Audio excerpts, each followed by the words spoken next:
We've been shopping, but I still fear for this team. And even more, I fear for my job. Let's see what happened. Let's go to the video.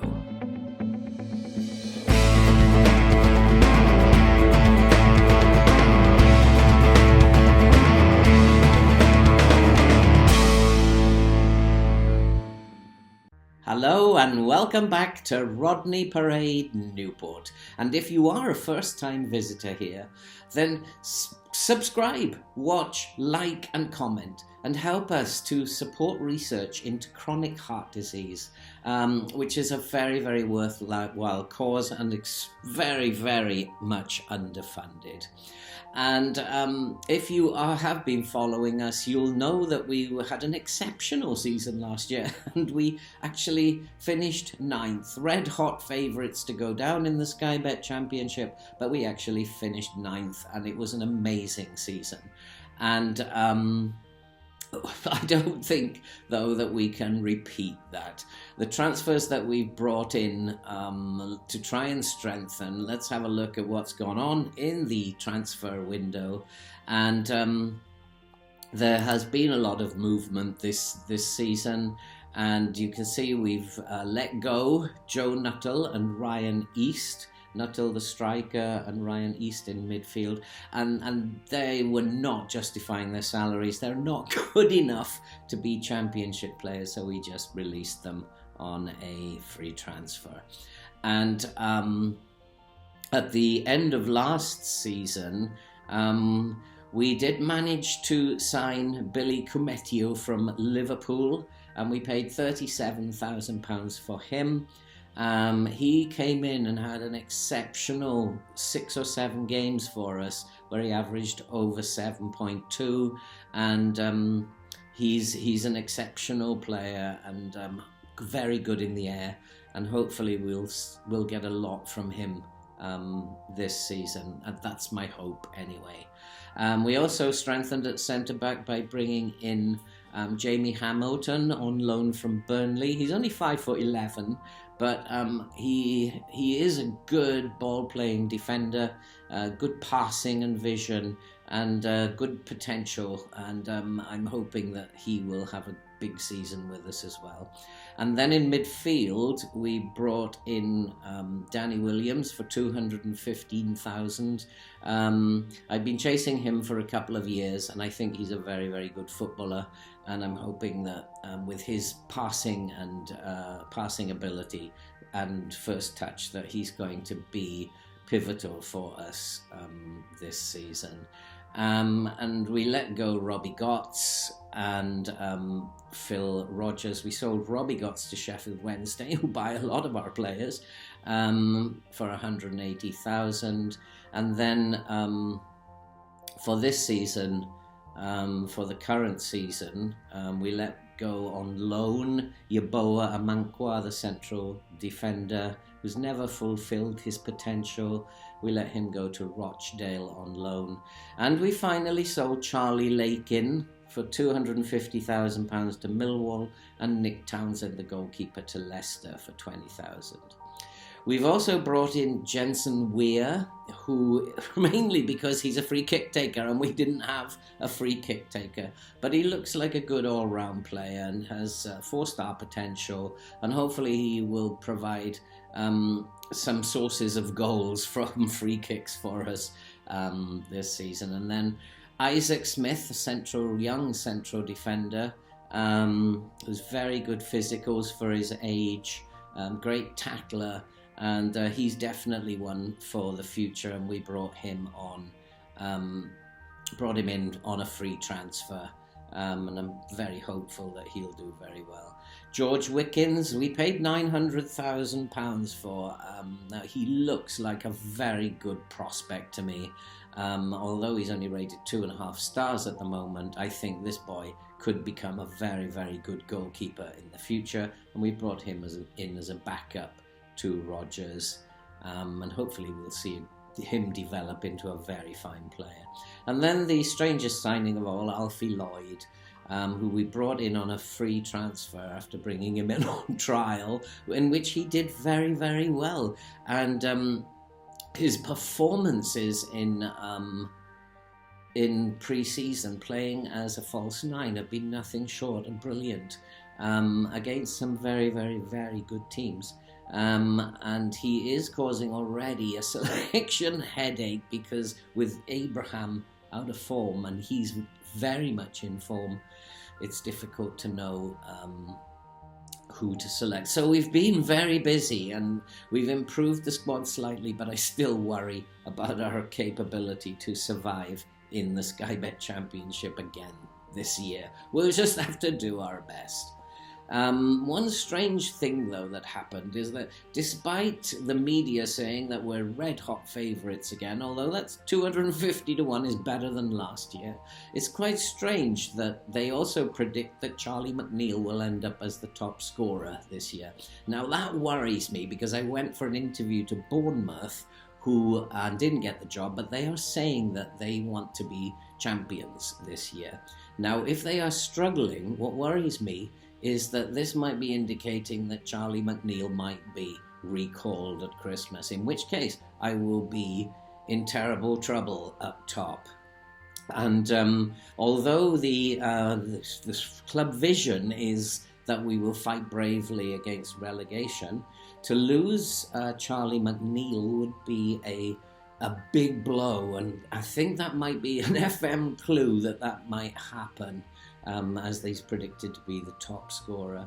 But in terms of money, in terms of finances, I still have £1,300,000 left, and some transfer and some wage budget left as well, about 5k in wage budget. So I think I may have to spend that money very wisely. I want another midfielder, but I may have to look for a striker in the event that Charlie McNeil is recalled by Bournemouth. That will be a big upset, and I need cover at striker should that happen. So I have to be very, very careful in the transfer market this season, as the window comes to a close. And we have some very, very tough fixtures, starting with Queen's Park Rangers away. It couldn't be any worse than that. And each fixture is always, for Newport County, very, very difficult, and we have to do our homework before each and every game. But if I can get 6 or 7 points from the first month, then I will be very, very happy indeed, and we'll have done very well. And so for today's game against Queen's Park Rangers, you'll see we've tweaked the tactic a little bit. We've been just experimenting in pre-season, and we have this Carrilero who hopefully, and a shadow striker, and also we're playing a false nine. So we've changed a few of the roles, and hopefully the Carrilero will support the spaces behind the fullback as he attempts to get forward. And so for the team for today, it's going to be Rogers in goal, Duhaney, Duzak, Kumietio, and Lewis at the back, and Bilen, Weir, and Williams will make up the midfield, with Carey, who I've big hopes for this season, Abraham and McNeil up top. Now, I had a problem deciding whether to bring in play Abraham or to play the in-form Alfie Lloyd. But in the end, I went for Abraham because he is the club captain and he probably needs to start the first game. But I worry that might be an error because Abraham's not in the greatest of form at the moment. And that might be a big error. So let's go to the game. I'm not very optimistic we can get anything out of this. Let's tell them that you're underdogs, go and do your best.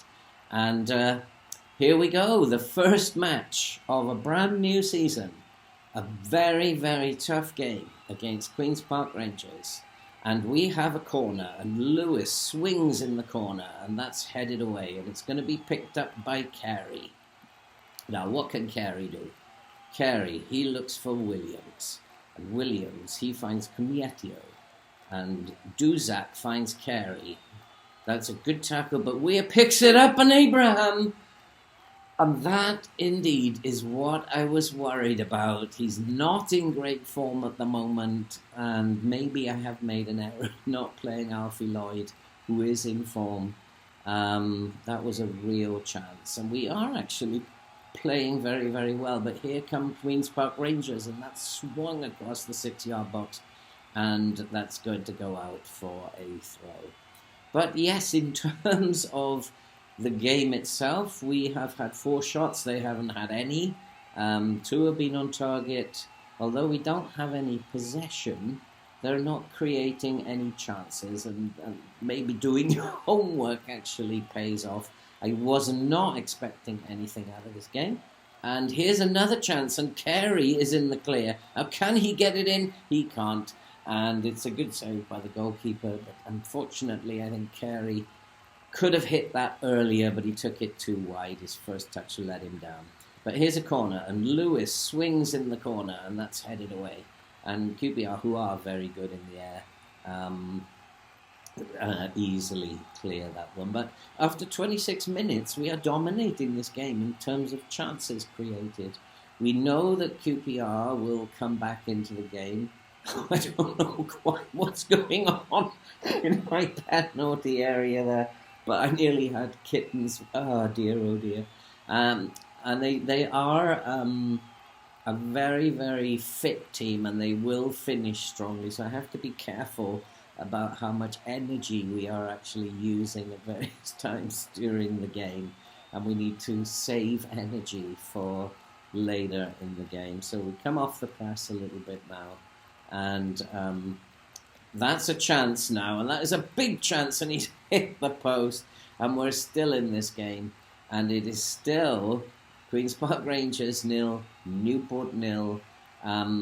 Just to get anything out of this game would be absolutely fabulous. You'd take a 0-0, but they are, as you can see, coming much more strongly into the game, and here is a big chance, and that's a good save by Rogers. And still, though, we are creating more chances than they are. And at half-time, it's Queen's Park Rangers 0, Newport 0. And we're just going to tell them, keep going. You've got the ability to get something out of this game. And we know you can do it. Well, I've got to lie to them, haven't I? And the second half gets underway, and it's very quiet, although we are holding our own.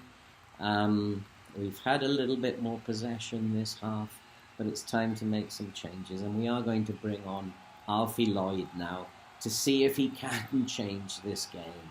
And hopefully, as the game progresses, we're going to need to save a little bit of energy too, because we know they will finish strongly, and QPR have a throw-in here, and is this where Queen's Park Rangers will steal the game at the end from us, because they are fitter and stronger than us, and they're playing the ball around. And I don't like getting highlights this late on for the opposition, but here come Queen's Park Rangers. And that's swung wide to the right, and Johnson is looking to get a cross in. He can't get his cross in, and now he can. And that's a great cross. And it's another ping pong going on in the defence. There's another cross coming in, and that's headed away by Duzak. And we survive. And that's all it becomes now, is survival. And it looks like we have got a point. I will take that. A 0-0 draw. Absolutely fabulous. Well done, boys. And that was a big result. And although we're only 16th in the table, it's early days yet. That was a very, very big result for us. 0-0 away at Queen's Park Rangers. And I'm just thrilled. It's absolutely brilliant. And so if we go to the fixtures now and have a look what's coming up. We have Port Vale coming up in the Caribou Cup, with game we should win. Then Millwall, newly promoted, and then games that are very difficult, some, and they're all going to be very difficult for us. But I think we'll come back at the end of the transfer window, and we'll come back for the Cardiff game, the big game, the local derby. And that's it for this video. As I said, if you're new, then please subscribe, like, watch, comment, and help us to grow so that we can help support research into chronic heart disease. And all that remains to be said now is we will see you in the next episode.